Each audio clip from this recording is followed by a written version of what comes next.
my gosh! This is it, finally. Ayun, nanganak ng ate ko. Siya yung panganay namin. Actually, I asked permission to them kung pwede ko ba tong i-share sa inyo. Kasi mga Mimazor, yung naging journey ng ate ko throughout her pregnancy, ay I guess, isa sa mga pinakamahirap na journey ng isang mother. Not everyone knows kung gaano kahirap para sa ate ko yung ganitong pregnancy. Actually, ito na ang pang-apat na pregnancy niya. And unfortunately, yung tatlong naunang baby niya ay hindi nag-survive. At lahat ng yun ay maaga niyang naipanganak. 6 months pa lang ng pamangkin ko ay lumabas na siya. And grabe, mixed emotions talaga. Pero nangingibabaw pa rin sa puso namin talaga yung excitement. And pagiging grateful kasi blessing to. At eto na siya. At kung bakit mixed emotions ay dahil premature ang baby. 6 months pa lang guys. Pero alam namin na hindi lahat ng baby on 6 months ay nabubuhay. Pero ang lahat ay tinitiwala na namin kay Lord. Ang pinakamahalaga ngayon ay buhay ang ate at buhay ang baby. Ito ang aming first ever pamangkin na talaga naman ay i-share namin sa inyo. Actually, kahapon nanganak ang ate pero ngayon ko lang to i-upload. Kasi ngayon lang din namin nakita si baby. And yes, mga Mimazor, kahapon, which is birthday ni papa ko kahapon. Kaya same sila ng birthday. Kaya nung nalaman namin nanganak na nga si ate ay sobrang saya na excited kaming makita yung baby. And Mimazor, it's a he! Lalaki po ang baby ni ate. And kung anong pangalan niya ay na-excite kami dahil ayaw pa nilang sabihin. Baka daw kasi baguhin dahil naka-birthday ni papa. Pero hindi ko alam kahit anong pangalan, B. Share ko lang guys how I admire my ate. Oh my God, bigla ako naiiyak. Kasi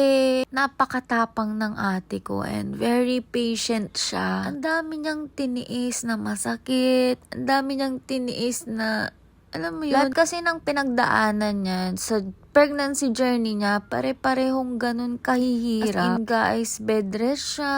Mula nung tinahian yung kanyang cervix. Siguro mga 3 months yun, ay nag-bed rest na siya ng dire-diretso. Hindi ko man naramdaman yung hirap ni ate. Pero, at kahit hindi ko nakikita araw-araw yung pakiramdam, yung pinagdadaanan niya. Sa mga moments na nakita ko siyang nakahiga. Oh my God, ate! Saludo ako kasi kinaya niya yung mga ganong hirap. Sa kagustuhan nilang magkaanak ni Ka Joshua. Na kahit alam niyang risky, alam niyang pagdadaanan niya ulit yung pinagdaanan niya noon. They both took the risk. And ito din, tong kapatid kong to, ang dami rin niyang naging sakripisyo para kay ate. Siya ang nag-alaga ng maraming pagkakataon. Ang dami rin niyang binigay na oras to take care my sister. And for that, thank you, Earl. And ito during my ate's pregnancy journey, grabe rin si Papa at si Mama. Especially si Papa. Kasi ganun pala yung pagiging magulang no, na kahit may asawa na yung anak mo yun eh. Kaya sa mga ganung pagkakataon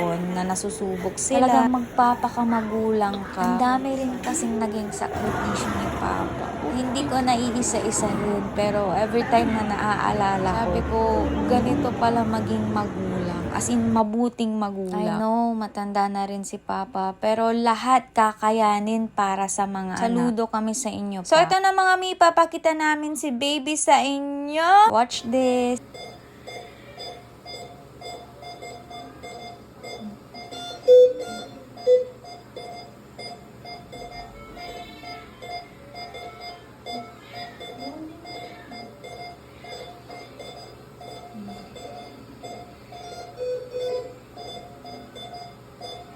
So, ayan na nga si baby, mga Mimazor. Help us pray po na sana makasurvive si baby. Sana this time, ibigay na ni Lord. Sana for now, ay maiwan muna siya sa ospital at doon muna siya sa incubator. And ang ate ay uwi na muna rin. So, yun lang for today's video, mga Mimazor. Thank you for watching. And thank you for praying for my ate and my pamangkin. See you in my next vlog. Bye, mga Mia!